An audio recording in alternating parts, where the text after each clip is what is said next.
Salut, je reviens vers vous alors que j'avais dit que je ferais des vlogmas tout le mois de décembre et j'ai eu un problème de téléphone, il m'a lâché. Ensuite, plutôt pas un bon mood de fin d'année, même si j'ai passé d'excellentes vacances de Noël, même si j'ai passé un très bon moment avec les miens. J'avais envie d'autre chose, envie de faire une pause des réseaux, une pause de tout. Et, euh, et j'ai pris le large, c'est le cas de le dire. J'ai pris une semaine dans le sud où je me suis posée, où ouais, pas mal de réflexions pour cette année. D'ailleurs, je vous souhaite de réaliser tout ce que vous avez envie de réaliser, tout ce qui vous fait envie. Euh, Vous dire mes bons vœux, c'est pas trop, j'aime pas trop souhaiter les vœux, mais de réaliser ce que vous avez envie d'être et d'être vous-même et de profiter de chaque instant, ça c'est primordial, c'est important et en même temps d'être égoïste et de penser à soi aussi. Euh, donc ouais, je me suis posée, j'ai des projets perso, plus que pro, hein, mais j'ai des projets perso. Livresque, oui et non, c'est des challenges que j'ai peut-être envie de faire, mais des projets perso qui, je ferai le point fin 2024. C'est ne plus m'interdire des choses parce que je suis handicapée. Travailler pour réussir et je verrai bien. Même si je rate, je me dis que j'aurais essayé et j'aurais pas de regrets. Donc ça, projet aussi 2024, d'enlever ce sapin. Là, je viens seulement d'enlever celui qui était à sa place habituelle dans ma salle. Et sinon, je reviens vers vous pour vous parler des sorties 2024. J'ai fait une pause de 3 semaines parce que j'avais envie de lire tranquille des bouquins qui sont sortis. Là, pour la rentrée, je vais vous parler de Adeline Fleury, Le ciel en sa fureur. Moi, ça a été une fulgurance dans les mots. Ça a été une autrice que j'ai découvert. Il y a beaucoup d'auteurs que j'ai découvert pour cette rentrée littéraire. Pour moi, ce livre, c'est ouais, une fulgurance dans les mots, une poésie dans l'horreur, des êtres attachants, des êtres fascinants. On est dans une petite bourgade, de la France, entre mer et champ, avec son église, ses fermes, ses habitants, rugueux et taciturnes. Et puis avec ses cauchemars aussi, car ce qu'on a fait au cheval des jumeaux bélés, aucun animal n'en serait capable. Julia qui est vétérinaire, et puis Stéphane qui est maréchal ferrante, ex-citadine fraîchement arrivée dans la région, en sont persuadés, seul un homme peut commettre pareille atrocité. Alors on va suivre cette enquête, et ce village c'est la France profonde, c'est un village où les habitants n'acceptent pas l'étranger, ne fait pas une place à l'étranger et ouais, il fera sentir et il fera payer en permanence le fait que l'on n'appartient pas à cette terre. Cette terre où ils retourneront poussière, où ils sont nés, où ils mourront, cette terre où des atrocités se sont passées. Et puis ça vient comme un boomerang, c'est une déflagration. Il y a un moment quand on s'est tu, quand on a su les choses et qu'on s'est tu, euh, ben on réclame vengeance. Moi, j'ai aimé ce livre parce que l'on passe du fantastique au réalisme. On parle de l'enfant fée, du varou. C'est ouais, des contes et légendes. Et puis, au fur et à mesure, on aura cette... Enfin, on va entrevoir la vérité, entrevoir le meurtrier, et en même temps, moi, je me suis attachée, et pas forcément aux personnes que l'on croit. Moi, j'ai trouvé ce livre très très bien écrit. Pour moi, ouais, c'est le premier. J'avais pas lu. Qu'est-ce qu'elle a écrit? J'avais pas lu son précédent. Bref, je ne sais plus. Mais ouais, il a une plume romanesque. C'est sans concession, c'est efficace. C'est ouais, c'est un livre à lire. Moi, franchement, et émotionnellement, j'ai été hyper percutée. Il y a de la poésie dans la violence, dans on est il y a le mysticisme qui rejoint l'abomination, c'est le surnaturel qui amène l'épouvante. Moi, j'ai aimé ce livre. Ouais, c'est une déflagration, c'est en même temps très réaliste. Ouais, c'est la terre qui est ancrée. On sent les vents, on sent cette appartenance. Et, euh, et puis le rejet de l'autre. Et puis, ouais, tout ce qui est caché, les secrets. Euh, Tout le monde savait, tout le monde s'est tu. Et, euh, et je t'ai trouvé ça très, très prenant. C'est un très, très bon livre. Il fait 260 pages, je crois. Je dis des bêtises. Il fait 200 pages. Elle a tout dit. Tous les thèmes y sont. C'est franchement, lisez-le. C'est un très bon livre. Elle a une écriture hyper poétique et hyper prenante, percutante. Et c'est vraiment, vraiment un très bon bouquin. Adèle Fleury chez Le ciel en sa fureur, et c'est chez les éditions de l'Observatoire. Euh, un livre qui est sorti aujourd'hui. Et pour moi, ça a été une découverte également d'auteur qui est c'est un Qui après nous vivrait, c'est chez Rivage Noir et c'est Hervé Lecor. Moi ça a été vraiment, ouais, j'ai été percutée quoi. C'est pourquoi je ne l'ai pas lu avant. Il a eu une écriture, il y a une puissance dans l'écriture, il y a un réalisme et dans l'abomination, il y a un pessimisme sur la nature de l'homme et je rejoins un peu. Et là-dedans, c'est l'après.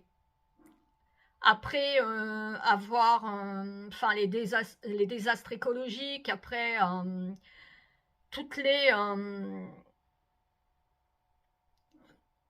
ou plus rien, il n'y a plus rien, plus d'électricité, plus d'eau, enfin les réserves sont au minima.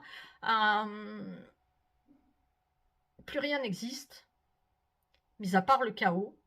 Et on va suivre. Alors moi, j'avais pas lu la quatrième de couvre parce que en règle générale, je ne lis jamais la quatrième de couvre. Et j'ai été un peu déstabilisée au départ parce qu'il n'y a aucune.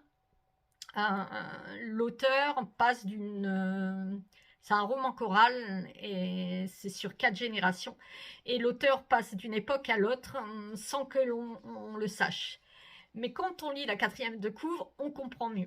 Mais pour autant, je n'ai pas du tout été déstabilisée. J'ai compris assez vite ce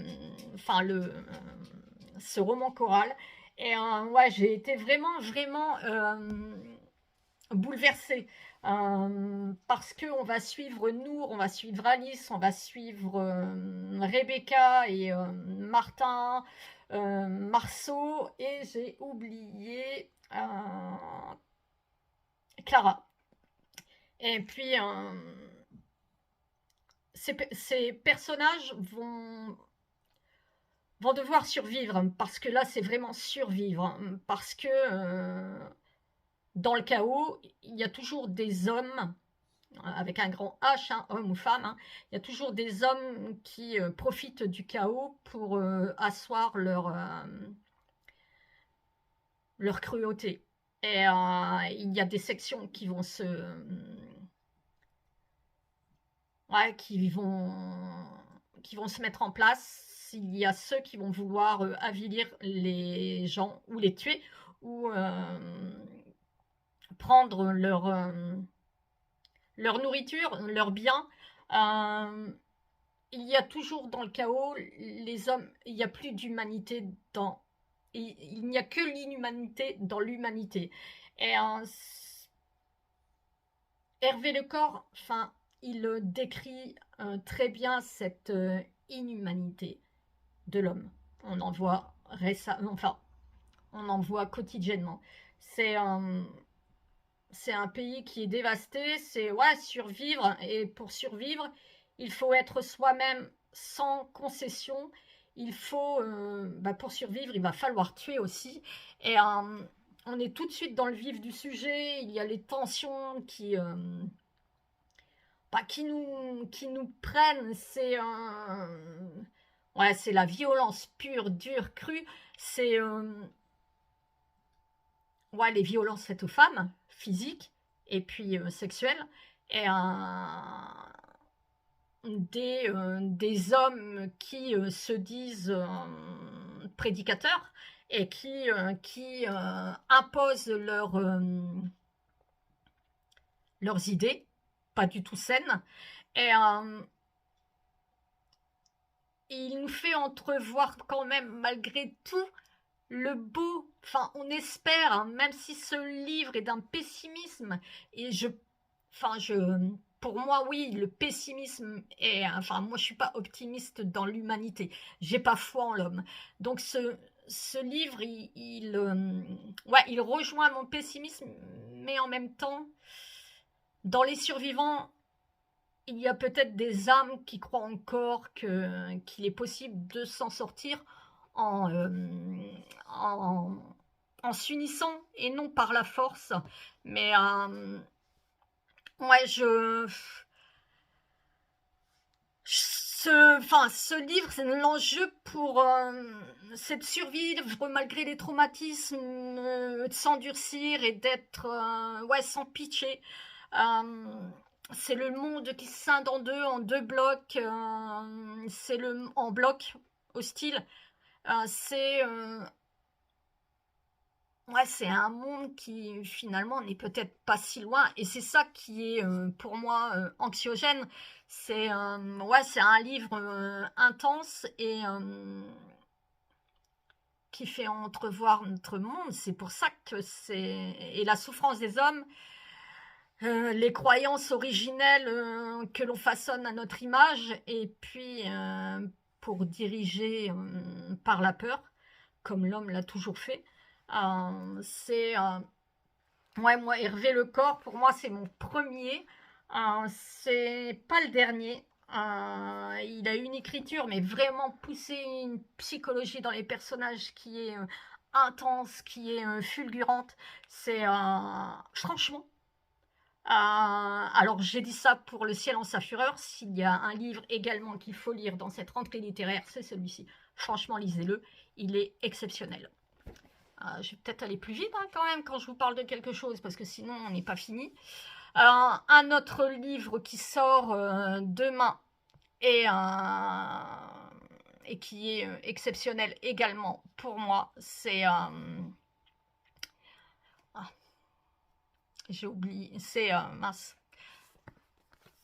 C'est Le sang des innocents de Cosby.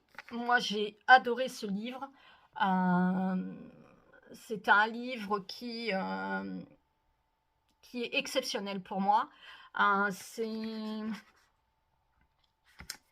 On parle de Titus. Le Sud n'a pas changé. Titus, c'est un shérif noir qui a été élu. Euh, je vous en ai parlé hein, déjà. Titus, c'est un shérif noir. Il est entre les Blancs, les Confédérés, dans cette ville du sud de Virginie. Entre les Confédérés qui sont racistes et qui pensent que Titus est à la solde des Noirs, et les Noirs qui pensent qu'il est à la solde des Blancs. Dans ce livre, on va découvrir l'inhumanité, on va découvrir des atrocités. Titus va aller jusqu'au bout, il ne va pas endormir, il va y avoir une enquête suite un jeune homme noir dans va tuer un, un, un prof d'université, il va le tuer, un homme blanc qui était apprécié de tous, des blancs, des noirs, qui était apprécié de tout le monde. Et on va s'apercevoir, Titus va s'apercevoir que cet homme euh, avait des secrets bien cachés et des secrets qui relèvent d'atrocités. Il n'était pas seul. La terre, en Virginie, la terre, c'est le sang des esclaves. C'est ouais, ce sont c'est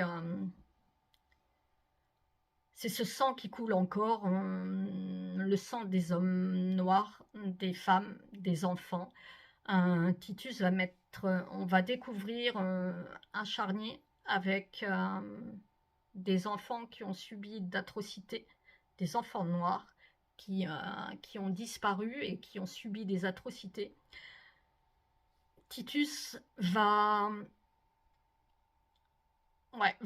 enquêter, va faire... il y a des secrets qui vont être dévoilés. Dans ce livre, Cosby, il nous parle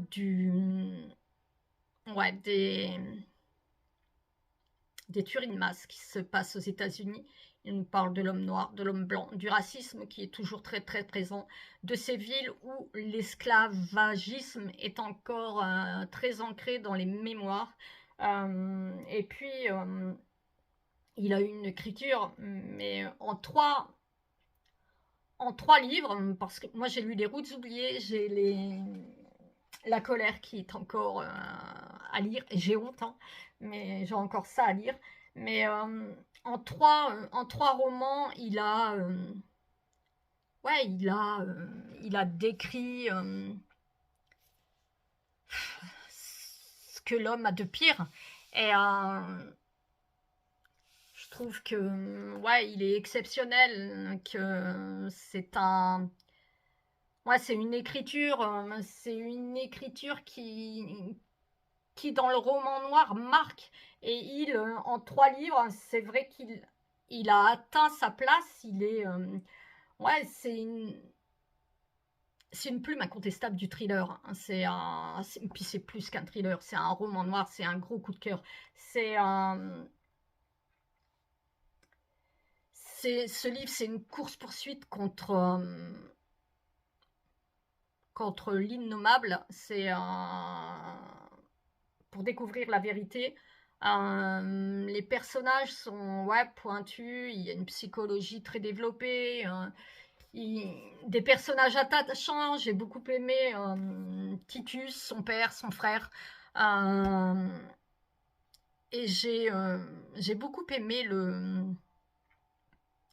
l'envie de Titus non pas seulement de protéger les Noirs, mais de protéger l'homme, hein, de protéger l'humain. Et il a envie de changer les choses. Mais c'est parfois difficile quand dans la mémoire est ancrée la souffrance. C'est parfois difficile quand pour l'homme blanc, un noir sera toujours un sous-homme. C'est toujours très d'être heurté à ça. Moi, c'est toujours difficile, enfin pour moi,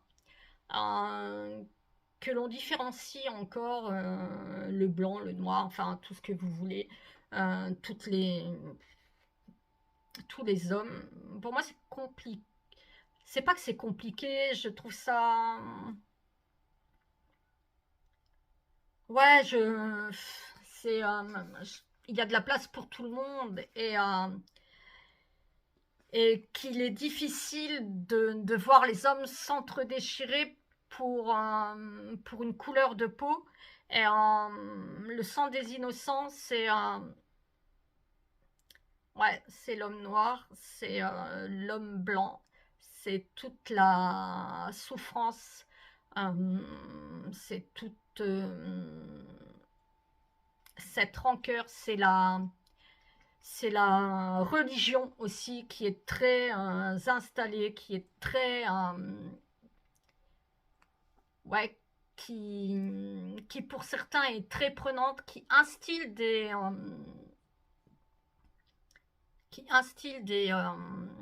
choix de vie qui sont parfois incompréhensibles et qui sont parfois détonnants et qui peuvent détruire également.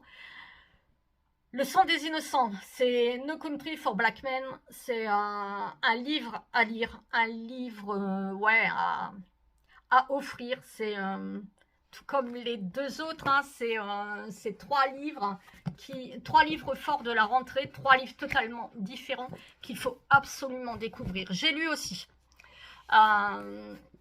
Des murmures, c'est de Ashley Audrin. Moi, j'avais pas vu, je n'ai pas lu son premier, qui était Entre toutes les mers. Donc, je ne connaissais pas. Pour moi, c'est une plume que je découvre. Les murmures, c'est un roman choral. C'est un roman qui concerne trois femmes, quatre femmes. C'est l'histoire de Ashley, c'est l'histoire de Whitney, c'est l'histoire de Rebecca. Et dans ce livre, on parle des mères qui ont décidé d'être mères et qui en fait ont des difficultés à l'être. C'est des mères qui ont tout abandonné pour leur enfant. Et c'est des mères qui ont envie d'être mères mais qui ne peuvent pas l'être. Dans ce livre, il y a une phrase qui pour moi m'a marquée, je vais vous le dire, c'est « Tout le monde n'est pas prêt au sacrifice qu'exige la maternité. » Si. Ça change tellement notre place dans le monde, c'est une décision irréversible qui bouscule tant de choses, même à l'intérieur de soi. Ce n'est pas facile pour tout le monde d'être mère, même quand on a cru que c'était ce qu'on voulait. Être mère, c'est vraiment une déflagration pour le corps, pour la vie, pour le couple. Il va se passer un drame et à partir de cela, les murmures ont lieu, les rumeurs qui ont déjà commencé avant, mais c'est l'histoire de quatre couples, parce qu'il y a des personnes âgées qui ont vécu un drame et que l'on va découvrir. Mais dans ce livre, c'est des couples, c'est un microcosme, c'est un huis clos, si on veut, dans un petite résidence où tout le monde se connaît, où l'on boit des verres ensemble, où on mange ensemble, où les enfants sont ensemble. Et puis, il y a parfois des enfants qui sont très bons à l'école, d'autres qui le sont moins, mais qui ne sont pas pour autant exceptionnels. Et puis, malgré l'amitié, parfois il y a l'envie, parfois il y a la jalousie, parfois il y a des amitiés quelque peu malsaines, il y a des ambiguïtés, et il y a des choses qui se révèlent, que l'on n'avait pas vues. Et je trouvais... En fait, elle explore... Ashley Audrin explore les secrets et puis la violence des mères. Et j'ai trouvé ça très réaliste. Et puis, surtout très... parfois très... très heurtant. C'est nos certitudes qui volent en éclats. J'avoue que je ne me suis pas posé la question. Pour moi, j'étais mère déjà dans ma tête avant d'être mère, mais c'est pas le cas pour tout le monde. C'est pas l'envie pour tout le monde. Même quand on se sent prêt, c'est pas forcément ce qui arrive. Mais dans ce livre, il va falloir faire face aux murmures qui enflent, qui détruisent, et puis les réactions, les relations qui sont insoupçonnables, et puis la jalousie qui prend racine. C'est une petite communauté, c'est la violence des mères insoupçonnable, c'est les secrets des mères qui font rage. Et si vous avez aimé le premier, vous aimerez certainement ce deuxième. Moi, je vais prendre le premier pour pouvoir comparer, même pas, je fais même pas une comparaison, mais j'ai aimé l'écriture. C'est efficace, c'est prenant, c'est haletant, et ouais, c'est, ouais, je me suis sentie sur la fin parfois, je me suis sentie vulnérable à lire, franchement. C'est un coup de cœur. C'est moins que les trois autres, mais c'est quand même un coup de cœur. C'est ouais, une plume efficace. J'ai lu aussi La vie privée de l'oubli, plutôt mitigé. C'est chez Philippe Ray. Euh, c'est la vie des femmes et d'hommes reliés par un héritage invisible de douleur. La vie privée de l'oubli, il analyse les conséquences et des traumatismes des générations précédentes sur les suivantes en explorant la place de la mémoire intime et celle de la mémoire collective dans le déroulé de nos existences. Moi, j'ai aimé le passé au présent. J'ai aimé l'histoire d'Agontime qui est le début, qui est une esclave. Et on va suivre Agontime qui sera... C'est assez mystique. Agontime qui va suivre sa descendance. Elle est entre la vie et la mort. Elle n'a pas trouvé encore... elle va suivre ses descendances. On va se retrouver en Guadeloupe, puis à Paris. Et il va y avoir alors la drogue, les mauvais garçons que l'on fréquente et les mauvais coups. Alors pour moi, j'ai pas été transcendée par le présent. Autant que le passé, découvrir Agontimé, j'ai beaucoup aimé. Mais ouais, j'ai pas été transcendée. Pourtant, j'estime que l'on a dans les veines l'histoire de notre passé, l'histoire...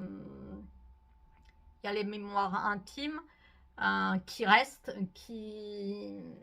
et qui se transmet de génération en génération. Enfin, pour moi, maintenant, chacun ses croyances. Et je trouve ça très important, très intéressant. Mais pour le coup, dans la rivière, dans la vie privée de l'oubli, je n'ai pas été, je n'ai pas été transcendée. Dommage, mais je suis mitigée entre le passé et le présent. Voilà, je suis mitigée entre les deux. J'ai lu aussi, ils ne sont pas encore sortis. Tous les livres que j'ai lus normalement sont sortis. La vie privée de l'oubli, je ne sais plus. Mais si, il doit être sorti, je pense. Les deux sœurs ne sont pas sorties. Ces deux sœurs qui habitent la maison de leur enfance, elles sont totalement opposées, elles ne s'entendent pas du tout. Et puis cette maison va être mise à la vente. Le propriétaire envisage de la vendre. Et vont-elles pouvoir l'acheter ensemble parce qu'elles s'y sentent bien, parce qu'il y a plein de souvenirs. La maison a été coupée en deux. Euh, alors euh,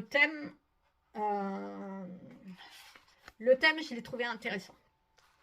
Maintenant, c'est pas allé dans le sens que moi je pensais.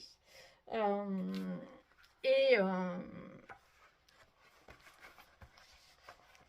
et j'ai pas, enfin c'est vrai que les planches, je les ai pas, je vais pas dire que je les ai pas aimées, mais ouais, ça n'a pas été transcendant non plus.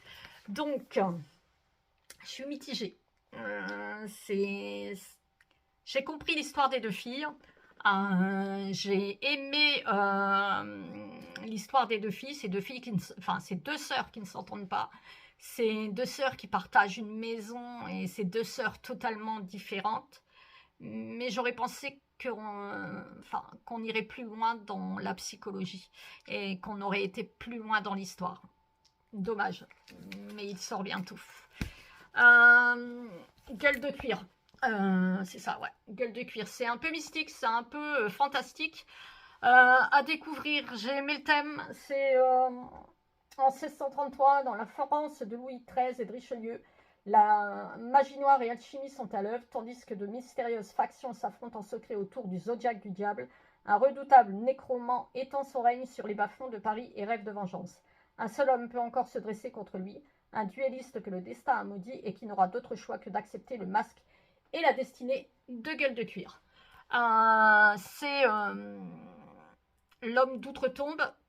Gueule de Cuir va devoir affronter. C'est le fantôme d'outre-tombe. C'est chez Draco. J'ai bien aimé les planches, j'ai bien aimé le graphisme. C'est un premier tome, donc on ne peut pas en dire plus. J'attends le deuxième pour voir ce qu'il en est. Mais tout au moins, j'ai aimé le côté fantastique dans ce livre. C'est tout. J'en ai lu d'autres. Si, j'ai lu sur tablette le Clan Sneberg. Ça sort chez La Martinière. J'ai beaucoup aimé. C'est un huis clos.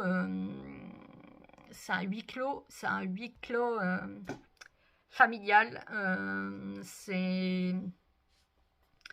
C'est dans le froid, la glace et la neige. Moi qui n'aime pas les polars du Nord, celui-ci j'ai adoré. C'est une réunion de famille. C'est le clan Sneberg. C'est les liens familiaux qu'il montre, qui paraissent solides et indéfectibles. Mais comme on pense bien, tout n'est pas si idyllique qu'ils ne le font paraître sur les réseaux sociaux. Ils vont se retrouver tous dans un hôtel et pour une réunion de famille, mais qui va quelque peu faire découvrir les secrets, les non-dits, et il va y avoir un meurtre. Et le meurtre n'est pas l'essentiel. Déjà, on démarre par ce meurtre, et ensuite on est tout de suite dans l'histoire, dans le début de cette réunion. Et j'ai trouvé ça hyper intéressant, j'ai trouvé ça hyper intelligent, et j'ai adoré découvrir les secrets des uns et des autres, parce que c'est un roman choral sur 4 personnes, et j'ai adoré découvrir, oui, ces secrets de famille, et qui ont forgé la psychologie de chacun. Donc voilà, j'ai terminé. Je lis actuellement pour le challenge auteur italien que je fais sur Instagram. Je lis Un amour parfait de Gilda Piersanti. Alors, c'est pas bien ce que je vais dire, mais je trouve ça lent et peu consistant. C'est l'histoire d'un homme qui trompe sa femme avec son ancien premier amour, qu'il a eu du mal à oublier, qu'il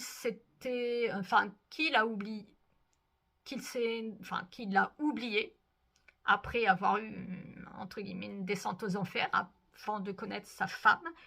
Il a 2 enfants, et puis il va rencontrer à nouveau son premier amour qui revient vers lui, et il va tout mettre.